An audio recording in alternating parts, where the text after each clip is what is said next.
Japan build up their hopes once again to take on Germany, I've got another fan, another expert of Japanese football standing by to talk all things Japan football. Can they get a shocker and beat Germany in match number 1? We're going to take a look at that and more next.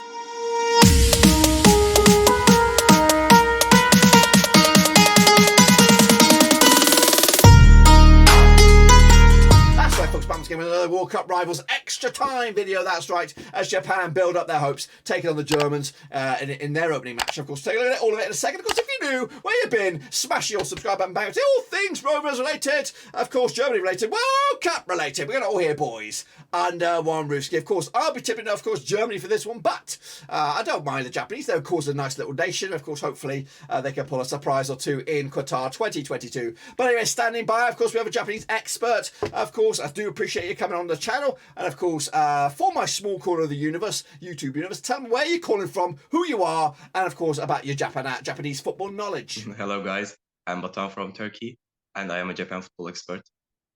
So Japan will compete in a really hard group with first match with Germany and then Costa Rica and then finally Spain.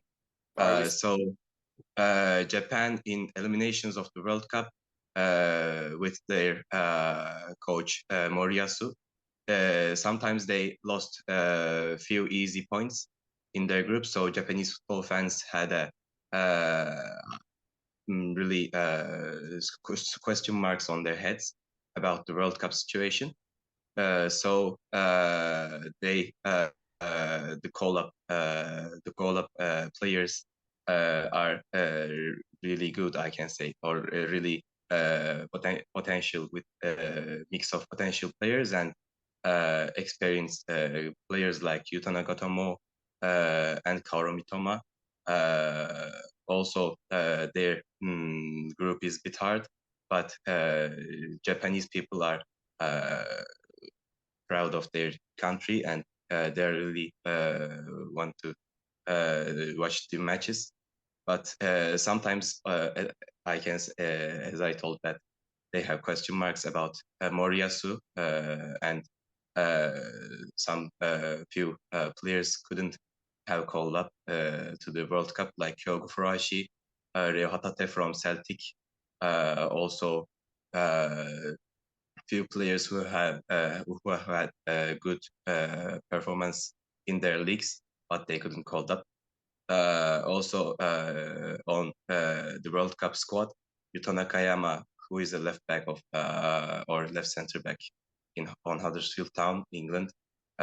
He had injured and he replaced with Shuto Machino, the striker of Shonan Belmare's good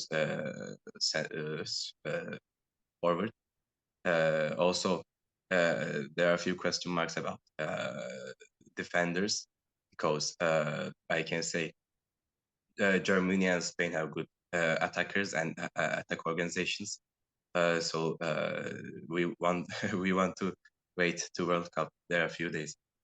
Yeah, well, of course, it is a difficult group for Japan to get out of, but you never say never. So, what do you expect for Japan? Do you think they can get out of the group stages? Do you think they can go as far as maybe the quarterfinals? Or what are your hopes and expectations for Japan in this group and Qatar 2022?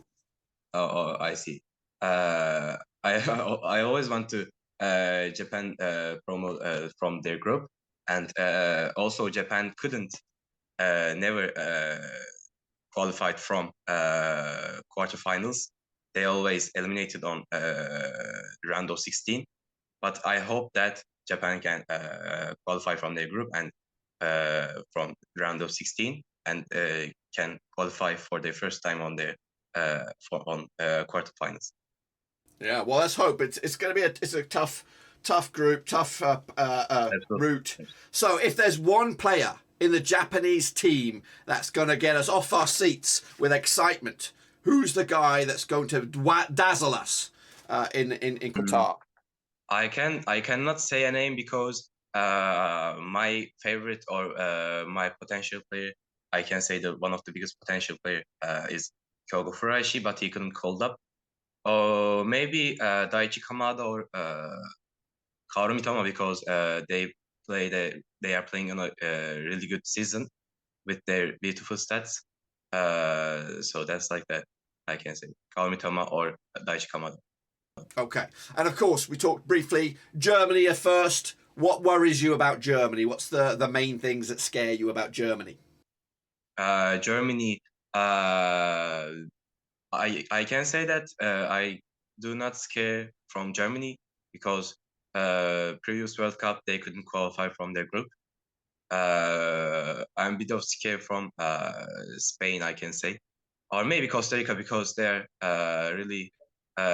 It's gonna be a really tough game, I can say, for Japan because they're really equal teams, I can say. It is, yeah, it is quite equal. Okay, so let's like I want to add something like about Germany. In Germany, there are 250 players, Japanese players, who is playing in Germany, and both football industries have really good relations, so they know each other a lot, I can say. So I couldn't make any assumptions about the match, I can say. Okay, so let's say you're the manager for this game. Who's in your goal? Who's the goalkeeper all the way through to your strikers? Pick your 11. If I would be a manager, I put Daniel Schmidt on goal, the Sint-Truiden goalkeeper.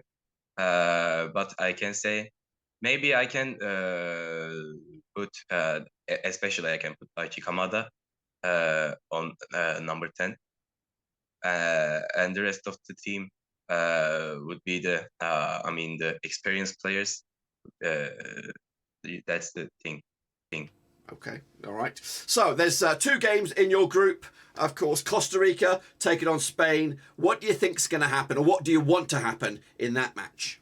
The score. What do you like? Always, I want to Japan wins, but that's the football. Like we can't make any assumptions about it,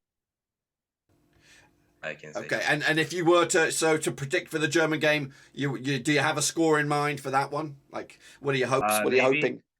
Like maybe in that match they can score many goals, like both sides. But maybe 2-1 or maybe 1-2 for the side. I cannot say Japan or Germany can win, but in Costa Rica match Japan can win, and I can say Spain would be a really hard match. So it's probably a Spain win or maybe a draw. Yeah, I think 4 points could be enough to get through to the last 16. So a draw and a win. So I think that's what everybody's aiming for. I appreciate that. Of course, thanks again for giving up a bit of your time today to talk all things Japan football and, of course, Qatar 2022. Hopefully, we'll chat back with you a little bit later on as, of course, the tournament kicks off and, of course, as we get closer to match number 2. I appreciate you stopping by. And again, make sure you smash your subscribe, people. Thumbs up, of course. And, of course, check out the links down on Twitter, Twitch, Facebook, all that kind of stuff. We're there all the way to the bit of the final. Of course, don't forget we have a phone-in show as well where you could actually talk about this. Winning the Pride and Joy, the World Cup. Can you, of course, we could talk all about your team, all about your nation, all about the dreams, all that kind of stuff right here on Black Man Overseas. Make sure you check it out from the 20th of November all the way through to the final. But until then, guys, subscribe, thumbs up. See you later. I'm out.